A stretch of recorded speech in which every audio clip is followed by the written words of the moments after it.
भारतीय दर्शन का महत्व केवल पारमार्थिक विचार का अनुक्रम ही भारतीय दर्शन का इतिहास नहीं है, जिसमें एक के बाद दूसरा विचार आता चला गया। दर्शन शास्त्र भारत की जातीय स्वभावगत विलक्षणता नहीं, बल्कि मानवीय हितों का विषय है। भारत में विचार शास्त्र संबंधी एक सर्वोत्तम विकास दृष्टिगोचर होता है।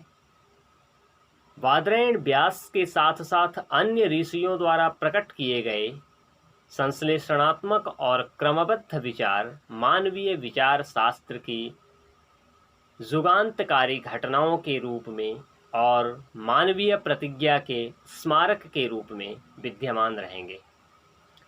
भारतीय विद्यार्थियों के लिए भारतीय दर्शन शास्त्र का अध्ययन अपने आप में भारत के शानदार भूतकाल का सही चित्र उपस्थित कर सकता है। भारतीय दर्शन का अध्ययन हमारे सामने स्थिति को स्पष्ट कर सकता है और अधिक संतुलित रूप में हमारे दृष्टिकोण को एवं मन को इस निरंकुश भाव से कि प्राचीन जो कुछ है अपने आप में पूर्ण है को दूर करके स्वतंत्र विचार करने के योग्य बना सकता है। भारतीय दर्शन शास्त्र के अध्ययन से हम इस विचार से दूर रह सकते हैं कि प्राचीन जो कुछ भी है वो सब पूर्ण है, जो कि वास्तव में ऐसा नहीं है, बल्कि हम विचार करके उसमें भी परिमार्जन कर सकते हैं। ऐसा दर्शन के अध्ययन से हो सकता है।